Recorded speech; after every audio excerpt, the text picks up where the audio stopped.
the Kehillah. It has taken the Jews a long time and a great deal of planning to reach the tremendous power that they now wield all over the world. At the root of all their power is their religion, the bond that ties them together and gives them racial loyalty. From this springboard they have acquired the other attributes with which they have conquered the world. 3 of the main attributes may be briefly listed as propaganda, money, and organization. The Jews are organized to the hilt. They not only have their own organizations, but they have the Gentiles organized. They have the Arabs organized.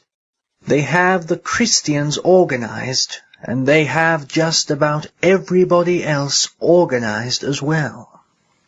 Among their own people, some of the leading ones are the B'nai B'rith, which is strictly Jewish, the Anti-Defamation League, which is the Jewish secret police, and thousands of others. They have the NAACP, the Urban League, Southern Christian Educational Conference, and dozens of others, all Jewish-controlled and used to inflame hatred against the whites. For the white people, or the Goyim, as they call us, they have their Masonic lodges, Americans for Democratic Action. They have the Communist Party. They have the Council on Foreign Relations, the Republican Party and the Democratic Party, and hundreds of others, all Jewish-controlled. To control the white man's religion, they have innumerable organizations set up to do that also. The Jews organized and controlled the World Council of Churches and the National Council of Churches, which is a branch of the World Council. They have the Conference of the Christians and Jews and a myriad of other organizations, all there for the control of the white man's religion, which, incidentally, is Jewish Christianity, and was founded by Jews nearly 2,000 years ago. Whereas the Jews have many powerful organizations limited to their own people only, such as the American Jewish Congress and the others already mentioned, the key organization of all these is a little known and little understood secret organization called the Kehillah.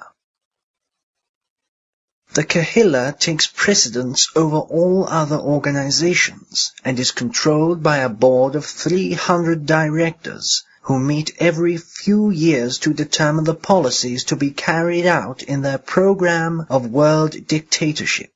These orders are then relayed to the Jewish leaders in control of this myriad of organizations, including the governments of the world. In order to become a Kehillah director, a Jew must be at least 60 years of age and must have shown in his life's work that he has been an ardent contributor to the cause of the Jewish race. On becoming a Kehillah director, he is honored by being called a Jewish patriarch. He is permitted and expected to wear a full beard.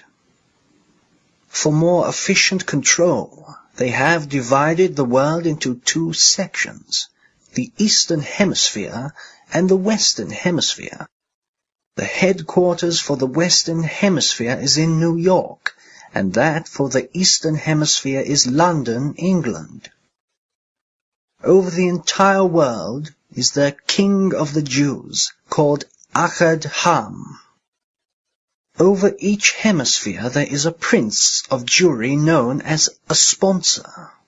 Until his recent death, Bernard Baruch was the prince, the head of the Kehillah for the Western Hemisphere. Baruch, as we all know, was advisor to several presidents from Woodrow Wilson to Herbert Hoover, to Franklin D. Roosevelt to Harry S. Truman. The Kehillah is a very efficient organization and is organized around the number 7. It is based strictly on the leadership principle, which I have described more fully elsewhere in this book. As I have stated, the top leader of each hemisphere is known as the sponsor. He has 7 prominent Western Hemisphere Jews under him as his subordinates. This is the first echelon of leaders, and each one of these 7 knows each other, and of course, their leader. The first echelon of 7 is known as the 7th Kehillah degree, and each one of the first echelon is known as an arc censor. Each one of these 7 leaders has 7 men under him, making 49 in the second echelon or the 6th degree. Each of these is called a minister. Each one of these 49 has 7 men under him, making 343 in the third echelon, or the 5th degree. Each one of these men is called a herald. Each one of these 343 has 7 men under him, making 2,401 in the 4th echelon, or the 4th degree. Each one of these men is called a courtier. Each one of these 2,401 members has 7 men under him, making 16,807 in the 5th echelon, or in the 3rd degree. Each one of these is called a scrivener. Each one of these 16,807 members has 7 men under him, making 117,649 in the 6th echelon, or the 2nd degree. Each one of these is called an auditor. Each one of these 117,649 members has 7 men under him, making 824,543 in the 7th echelon, or the 1st degree. Each one of these is called a mute. If you add up all the members of the various 7 echelons, we find that there are nearly 1 million members in each hemisphere, all fanatically loyal and dedicated to carry out the Jewish program of subversion and intrigue in order to create the Jewish dictatorship for which the race has so ardently strived and connived during the last several thousand years. They are all sworn to carry out the secret program as is set forth in the protocols of the learned elders of Zion, although the Jews vehemently deny its existence over and over again. The Kehillah is such a secret network that outside of the first echelon or the 7th degree of the 7 hemisphere leaders, none of the rest of the Kehillah members know who the others are.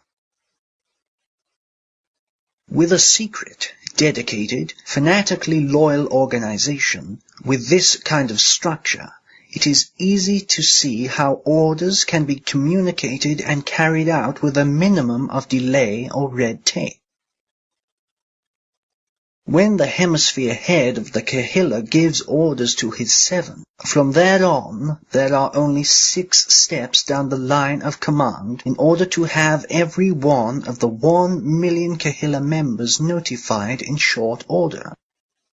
All that is necessary is to make 7 sets of telephone calls down the chain of command. Remember, each man only has to make 7 calls to the 7 men below him, and in a matter of minutes, the whole network of 1 million members has been given their marching orders. That is how the Jews manage to set in motion strikes, agitations, student riots, or whatever is the order of the day, all over the world at the same time. This is the leadership principle at work. Among other things, Kehillah members are taught to infiltrate the management of our schools, colleges and universities in order to indoctrinate our younger and rising leaders with their false philosophies. If you wonder why we have so many hippies and revolutionaries come out of our colleges, there is the answer. It is also the answer as to how such vast student organizations simultaneously flare up in student riots on our college and university campuses across the land. These Kehillah members also infiltrate and take control of civic clubs, patriotic societies, business organizations, labor unions, farm organizations, women's clubs, church organizations, debating societies, fraternal societies, including the Masonic lodges and other lodges. Radio and TV networks have all come under the control of Jewish Kehillah members, who carry out the Jewish program for the enslavement of the world. We could go on and on as to the organizations that are under their control: the medical profession, newspaper publishing houses, the newspapers themselves, magazines of national scope such as Time, Life, Look, etc., are all under their control. It is interesting to note how far back this infiltration, organization, and control by the Jews goes.